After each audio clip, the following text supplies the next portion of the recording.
الحمد لله نحمده ونستعينه ونستغفره ونعوذ بالله من شرور أنفسنا وسيئات أعمالنا من يهد له فلا مضل له ومن يضلل فلا هادي له وأشهد أن لا إله إلا الله وحده رب لا شريك له وأشهد أن محمدا عبده ورسوله صلوات الله وسلامه عليه أما بعد يا معشر المسلمين.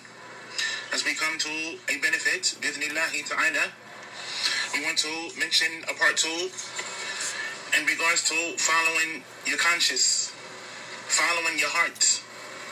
And this is what we mentioned yesterday between Maghrib and Isha. So we want to continue with this benefit, inshallah, tabaraka wa ta'ala. And it's also in regards to the heart, purifying the heart from sins and from doubts and from misconceptions and all of that which wavers in the heart of the individual. So without a doubt, ya ayyuhan nas, this is something that is important in the life of the Muslim.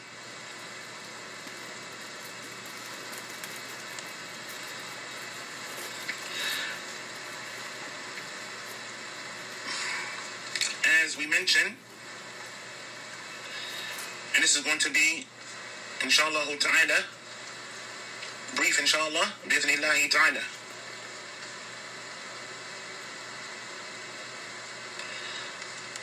As Abu Tha'laba reported,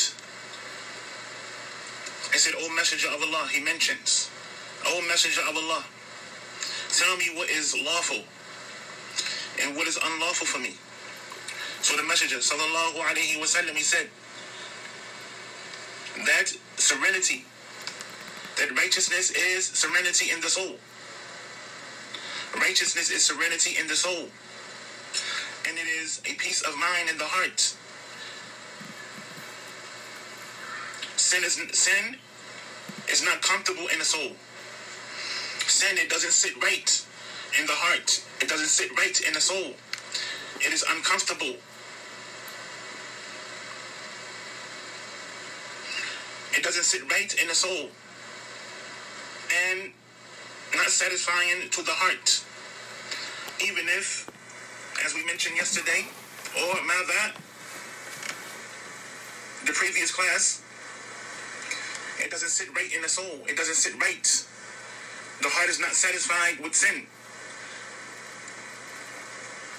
Even if a judge makes a ruling on it, even if a judge approves of it, even if individuals makes that particular statement or action something to be praiseworthy, but the heart, it doesn't sit right with it. And this is collected in the Musnad of Ahmed rahimahullah, and this is graded to be sahih. As it is mentioned, Wabisa ibn Ma'bad reported the Messenger sallallahu alayhi wa sallam. He mentions, it is mentioned, the Messenger sallallahu alayhi wa sallam said to me, as Wabisa ibn Ma'bad reported that the Messenger sallallahu alayhi wa sallam, he said, have you come to ask about righteousness? He mentions, جئت تسأل عن بر والإثم. Have you come to ask about righteousness and sin? So, Wabisa ibn Ma'bad, radiallahu anhu, he said, na'am, he said, yes. So the Prophet sallallahu alayhi wa sallam, he clenched his fist and he struck his chest, saying, consult your soul. استفتي نفسك. استفتي قلبك. He mentions, consult your soul. Consult your heart. Ask your heart. Ask your soul in regards to sins. For sure, the heart, it will give you the answer. Your soul, it will give you the answer, ya ayyuhan nas. As Wabisa ibn Ma'bad, he came to the Messenger of Allah sallallahu alayhi wa sallam, asking about righteousness and sin. So the Messenger sallallahu alayhi wa sallam, he told him to consult himself, to consult his heart. to ask yourself, to ask your soul, ask your heart with regards to this affair of sin. And your soul, yourself, it will give you the answer. استفسي نفسك, استفسي قلبك. Consult your soul, consult your heart. Oh, Abby said, righteousness is what reassures your soul and heart, and sin is what wavers in your soul and puts tension in your chest. Even if the people approve in their judgment against, even if the Madhab people approve in it their judgments again and again, even if the individuals approve of it, even if the people, they come together and that situation is not right, even if they claim that this is sahih, this is right, and they group up and they come together upon partisanship, upon that which is not pleasing to Allah, they group up and they make rulings and judgments, and they try to antagonize an individual, even if individuals put a label on it, even if individuals say, Sheikh so-and-so said, but the situation is not right, as this situation has happened to a brother that we know, that he took a position based upon knowledge, that our brother Hafidhahullah Ta'ala, he has taken a position based upon knowledge. So he was confronted with individuals and they took a stance against him. So he decided to take the statement back that he had certain of, that he had certainty of the statement and the position that he took and the ulama that he took from.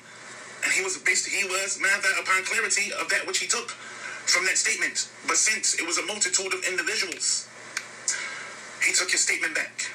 But that, I say that to say, that doesn't make the situation right. That doesn't make the situation to be correct or sahih because of the individuals, because of the crowd, because of individuals making rulings and grouping up upon falsehood on the individual. So they made a ruling or a statement and it caused the brother to take the statement back. But he took that statement that he took back was based upon knowledge. So it is mentioned, the Prophet sallallahu alaihi wasallam, he said, consult your heart, oh Abisa. Righteousness is what reassures your soul and your heart, and sin is what wavers in your soul and puts tension in your chest, even if the people approve of it in their judgments again and again. Even if the individual make a ruling, even if a judge make a ruling, that doesn't mean that situation is all right. And this is collected in Sunan al-Darrami, and this is graded to be sahih. وَمَاذَا Abdul Rahman ibn Muawiyah reported, a man asked the Prophet sallallahu alaihi wasallam, saying, O Messenger of Allah, what is lawful and unlawful for me? So the Messenger sallallahu alaihi wasallam, he struck his chest and he said,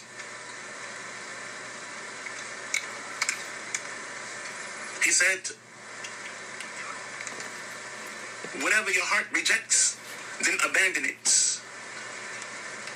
ما أنكر قلبك فدعوا ما أنكر قلبك فدعوا أو كما قال عليه الصلاة والسلام. Whatever your heart rejects, then abandon it. Abandon the sin. Abandon transgression on individuals. Abandon those affairs that is not permissible, of deception, of being upon a way that is not pleasing to Allah, of false tales, of lying on people and scheming and plotting, and all of those things that is munkar, which is considered to be munkar. As we mentioned in the previous class, we mentioned that which is ma'ruf, all of that which is ma'ruf, of khayrat, or tayyibat, all of that which is good, of giving a salam, racing towards good, being upon goodness and steadfastness, being upon that which is pleasing to Allah Azza wa Jalla, and that which is munkar, that which is shahar, evil and corruption. It is upon the individual to abandon that, to abandon the disobedience of Allah Azza wa Jalla. So whatever your heart rejects, فَدَعُوا, then abandon it, ya ayyuhan nas. And it says, you can find this in الزهد والرقيق والماذا رقائق. And this is graded to be sahih. وابن مسعود رضي الله عنه, may Allah be pleased with him, he mentions, إياكم, he said, beware of what disturbs the heart. إياكم وهزري وهزر وماذا إياكم وهزز قلوب وما هز في قلبك من شيء فدعوا. أو كما قال رضي الله عنه, إياكم, be aware what disturbs the heart. If something unsettles your heart, then abandon it. It's something that is not right. Yourself, it is able to tell you that. As we mentioned in the previous class, that something is not right. This situation is not right. I don't feel right by this. I don't feel right by this situation. So the reason, and you can also find this in the Jami al-Ulum wal-Hikam, and it is mentioned, the reason that the ulama are not blindly followed, even if they are very pious and learnt, it is because everyone makes mistakes. Every judge gives a bad judgment at one time or another. Every scholar has a gap in his knowledge. Wise men and women, in fact, are not immune from error. If the statement of a wise person conflicts with our conscience, then we should not accept it. Allahu Akbar. So how much so today, ya ayyuhan nas, the individuals take statements from ulama and they use it to cause fitna. They use it to cause trials and tribulations between brothers, between communities. Or mada, they go to a particular scholar and he makes a judgment or a ruling. And that judgment or ruling may not even be correct. But based on the scholar having husnul dhan for the person that came to him, the scholar may be in error.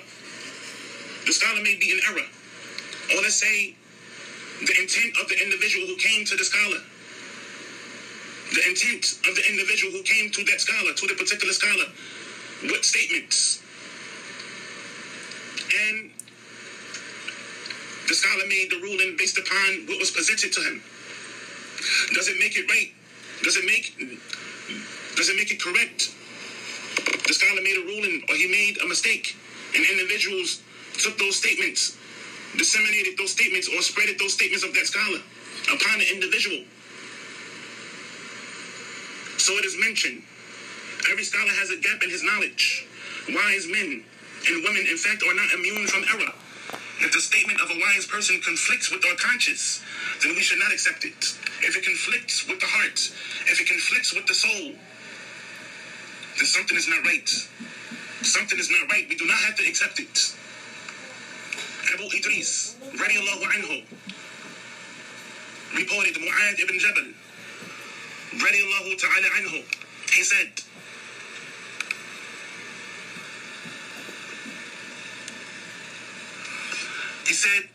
I warn you of the deviation, or I warn you of the deviation of the wise man. For the shaitan can speak a word of misguidance to the wise man. And the hypocrite can speak the truth, accept the truth, for upon the truth is light. ومرة أخرى يا أيها الناس.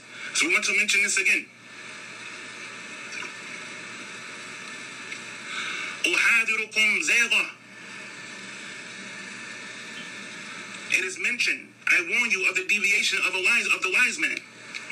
أحاذركم زيغة الحاكم فإن الشيطان يقول في حاكم كلمة ضلالة أو كلمة ضلالة وقد يقول نفاق أو كلمة الحق قال رضي الله عنه, he mentions, I warn you of the deviation of the wise man, for the shaitan can speak a word of misguidance through the wise man, and the hypocrite can speak the truth.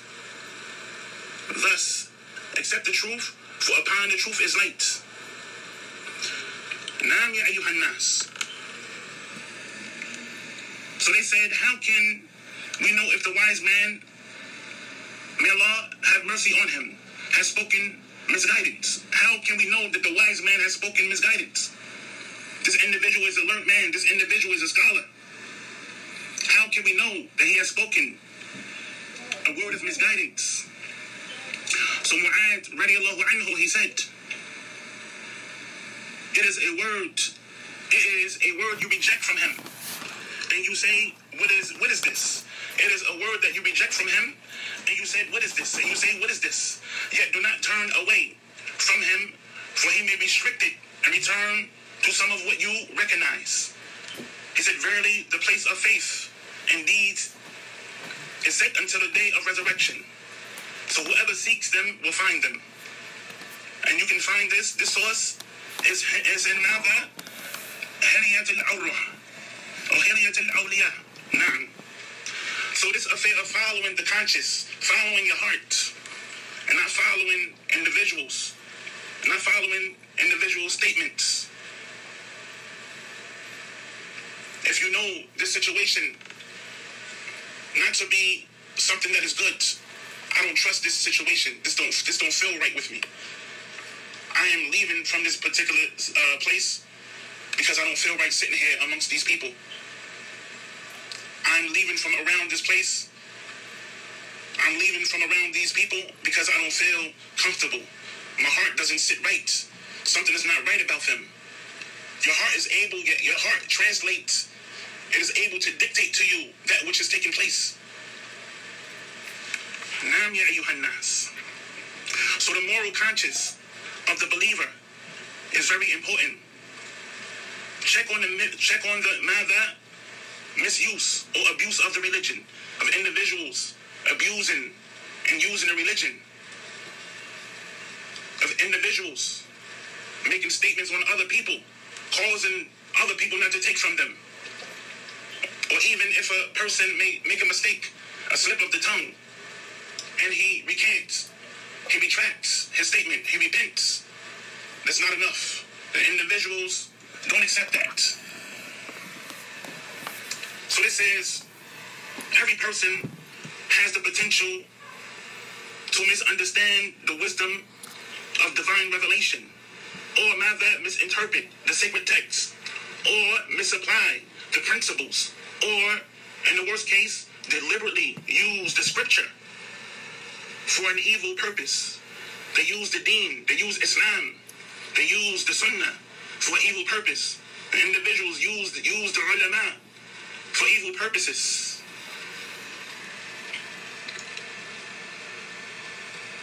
So it is upon the individual to consult his heart when situations come about, when he is faced with a situation and something is not right about this situation and he feels that it's not right, then that is his heart speaking to him. That is his conscience speaking to him.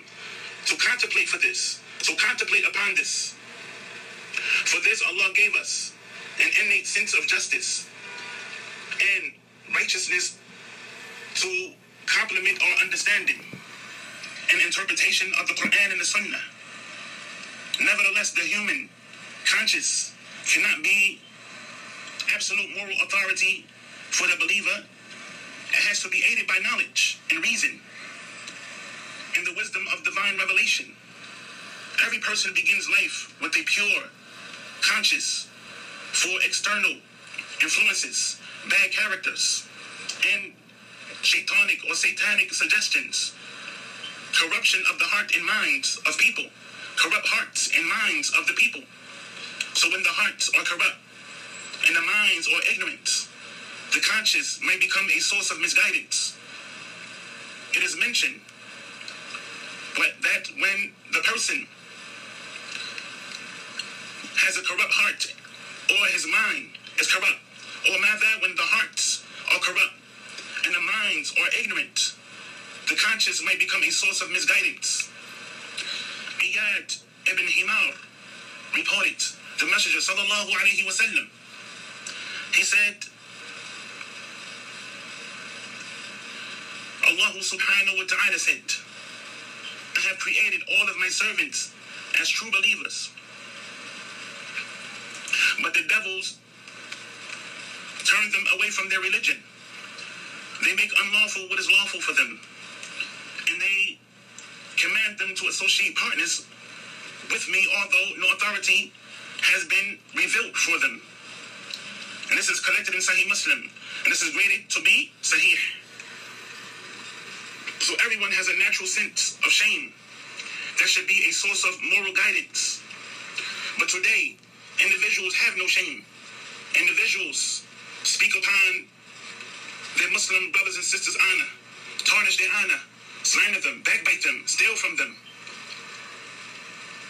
and can't do business with them.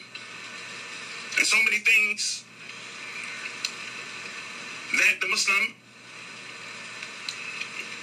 is afflicted with when dealing with his brother or sister in this regard. But some people suppress their sense of shame. And again until it nearly disappears. As we mentioned, everyone has a natural sense of shame. That should be a source of moral guidance. As it is mentioned in the hadith, that if you have no shame, then do as you please. But some people suppress their shamelessness. Some people, they suppress their sense of shame again and again until it nearly disappears. So when shame is gone, a person will do whatever they want, regardless of whether it is good or evil. They will never be restrained by guilt or regret. As Abu Mas'ud reported the Messenger sallallahu alayhi wa sallam, he said, verily among the worst people obtained from the prophets are this: if you feel no shame, then do as you wish. As we mentioned in the hadith, and it is collected in Sahih Bukhari, and it is graded to be Sahih. And in closing, Ya ayyuhan nas, so the conscience, it is an important source of moral guidance, but it is not the only source of guidance. So the believers and the human beings are more generally are born with a pure conscience that helps them recognize good and evil. The divine revelation activates the consciousness of the believers and refines it and guides it to its best form. At the same time, the conscience is a check on the abuse and the misuse of the scripture. At the same time, the conscience is a check on the abuse and the misuse of the scripture. The highest level of moral clarity can be achieved when the conscience is brought into harmony and reconciled with the principles of the religion. But having moral consciousness entails the religion and entails the divine revelation that the individual must follow. It entails that the person follows that which Allah has revealed, follow the commandments of Allah Azza wa Jalla and the commandments of the Prophet sallallahu alaihi wasallam. So if something doesn't sit right with your heart, then it is upon the individual to abandon it, to abandon those circles of sitting with individuals who speak about people, who slander individuals, who does these things. Something is not right about that situation. So it is upon you to leave it, to abandon it, as it is mentioned from the Prophet sallallahu alaihi wasallam. And this is a part 2 that we want to finish with, bi'iznillahi ta'ala. Any mistakes and slips of the tongue, it was from myself, and any good that came from this beneficial reminder was from Allah subhanahu wa ta'ala. وصلى الله وسلم على نبينا محمد وعلى آله وأصحابه وسلم تسليما كثيرا.